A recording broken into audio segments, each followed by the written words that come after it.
IPL 2026కు ఇంకా చాలా రోజుల సమయం ఉంది. కానీ అప్పుడే సన్‌రైజర్స్ హైదరాబాద్ యువ బ్యాటర్ తన ఊచకోత మొదలుపెట్టాడు. 4లు, 6లతో ప్రత్యర్థులను చీల్చి చెండాడుతున్నాడు.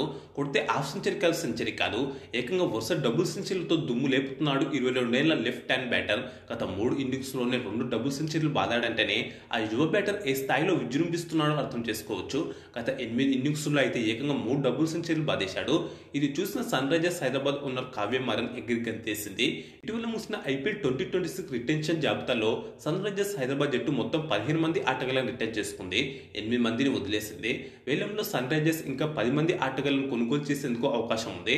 సన్‌రైజర్స్ రిటెన్ చేసుకున్న ఆటగాళ్లలో కర్ణాటకకు చెందిన 22 ఏళ్ల left hand batter Smaran Ravichandran కూడా ఉన్నాడు. గతేడాది జరిగిన మెగా వేలంలో స్మరన్ రవిచంద్రన్ ను సన్‌రైజర్స్ హైదరాబాద్ ఓనర్ కావ్య మారన్ 30 లక్షల రూపాయల కొనుగోలు చేసింది. కానీ గతేడాది తుది జట్టులో ఒక్క మ్యాచ్ కూడా ఆడించలేదు. కానీ వచ్చే సంవత్సరానికి తాజాగా రిటెన్ చేసుకుంది. అయితే గతేడాది ఐపీఎల్లో తనను ఒక్క మ్యాచ్ కూడా ఆడించలేదనే కసితో ప్రస్తుతం జరుగుతున్న రంజీ ట్రోఫీలో స్మరన్ రవిచంద్రన్ చెలరేగుతున్నాడు. కాదు చెలరేగుతున్నాడు అనేదానికంటే విశ్వరూపం చూపిస్తున్నాడు అనడం కరెక్ట్. ఎందుకంటే గత 8 ఇన్నింగ్స్లోనే ఏకంగా 3 డబుల్ సెంచరీలతో విశ్వరూపం చూపించాడు. రంజీల్లో కర్ణాటక జట్టుకు ప్రాతినిధ్యం వహించే స్మరన్ రవిచంద్రన్ మోటగా ఈ ఏడాది జనవరి 23న పంజాబ్తో జరిగిన మ్యాచ్లో డబుల్ సెంచరీ కొట్టాడు. ఆ మ్యాచ్లో 203 పరుగులతో విశ్వరూపం చూపించాడు. ఆ తర్వాత అక్టోబర్ 31న కేరళతో జరిగిన మ్యాచ్లో అయితే ఏకంగా అజయ్ డబుల్ సెంచరీతో విశ్వరూపం చూపించాడు. మొత్తం 220 పరుగులు చేసి నాట్అవుట్గా నిలిచాడు. ఇటీవల నవంబర్ 16 నుంచి చండీగఢ్తో జరుగుతున్న రంజీ మ్యాచ్లో కూడా అజయ్ డబుల్ సెంచరీతో విధ్వంసం సృష్టించాడు. 16 4లు, 2 6లతో 362 బంతుల్లో 227 పరుగులు చేసి నాట్అవుట్గా నిలిచాడు. నిజానికి ఈ మ్యాచ్లో కర్ణాటకకు పేలవమైన ఆరంభం దక్కింది.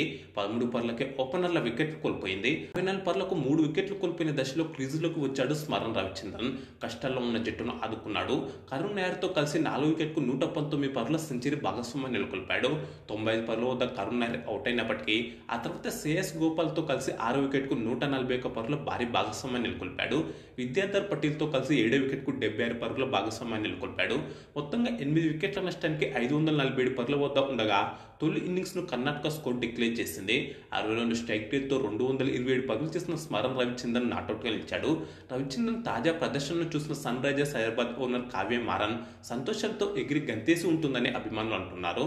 కాగా మొత్తంగా తన కెరీర్లో ఇప్పటివరకు 12 ఫస్ట్ క్లాస్ మ్యాచ్లు ఆడిన స్మరన్ రవిచంద్రన్ ఏకంగా 63 సగటుతో 952 పరుగులు చేశాడు. సాధించిన 3 సెంచరీలు డబుల్ సెంచరీలు కావడం గమనార్హం. అలాగే 3 హాఫ్ సెంచరీలు కూడా చేశాడు. ఇక 10 లిస్ట్ ఏ మ్యాచ్ల్లో ఏకంగా 72 సగటుతో 433 పరుగులు చేశాడు. ఇందులో 2 సెంచరీలు, 2 హాఫ్ సెంచరీలు ఉన్నాయి. 6 దేశవాళీ టీ20ల్లో 34 సగటుతో 170 పరుగులు చేశాడు. ఇందులో ఓ హాఫ్ సెంచరీ ఉంది. 2026 ఐపీఎల్లో కూడా రవిచంద్రన్ ఇలాగే చెలరేగితే సన్‌రైజర్స్కు తిరుగుండకపోవచ్చు. ఇక ఈ వీడియోకు లైక్, కామెంట్, షేర్ చేసి ఛానల్ను సబ్స్క్రైబ్ చేసుకోండి.